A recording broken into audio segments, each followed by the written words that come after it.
রাসূল সাল্লাল্লাহু আলাইহি ওয়াসাল্লামের যুগের একটা সুন্দর ঘটনা, আশা করি সবার ভালো লাগবে। ইয়েমেনের আশারা গোত্রের এক ব্যক্তি কিছু উট নিয়ে বিক্রি করার জন্য মক্কায় এলো।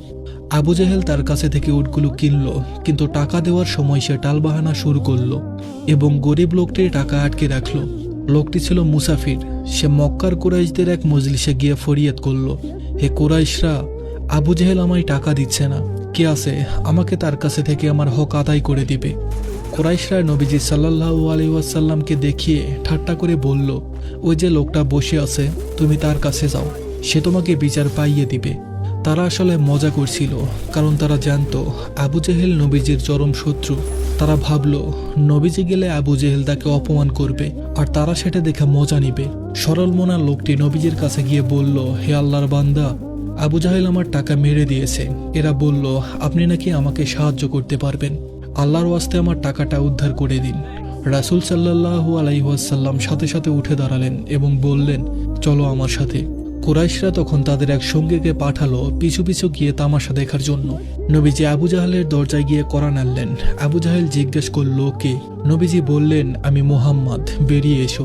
আবু জাহেল বের হয়ে এলো, কিন্তু তার চেহারা তখন ভয়ে ফ্যাকাশে হয়ে গেছে, যেন শরীরে প্রাণ নেই।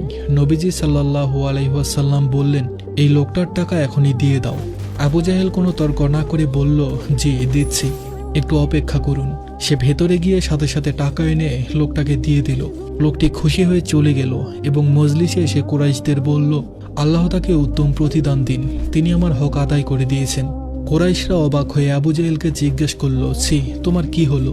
তুমি মুহাম্মদ সাল্লাল্লাহু আলাইহি ওয়াসাল্লামের কথায় এত ভয় পেলে কেন? আমরা তো তোমাকে এত ভীতু কখনো দেখিনি। তখন আবু জাহেল কাঁপতে কাঁপতে বলল, তোমাদের ধ্বংস হোক, তোমরা জানো না আমি কি দেখেছি। যখন মুহাম্মদ দরজায় টোকা দিল এবং আমি তার গলার স্বর শুনলাম, আমার অন্তরাত্মা কেঁপে উঠল। আমি বের হয়ে দেখলাম মুহাম্মাদের মাথার উপর এক বিশাল ও ভয়ঙ্কর উট দাঁড়িয়ে আছে। এমন বড় কুচ, এমন ঘাড় এবং এমন ধারালো দাঁতওয়ালা উট আমি জীবনেও দেখিনি। আল্লাহর কসম, আমি যদি মুহাম্মাদের কথা না শুনতাম তবে ওই উটটি আমাকে চিবিয়ে খেয়ে ফেলত। সূত্র সিরাতে ইবনে হিশাম, প্রথম খণ্ড। ধন্যবাদ সবাইকে।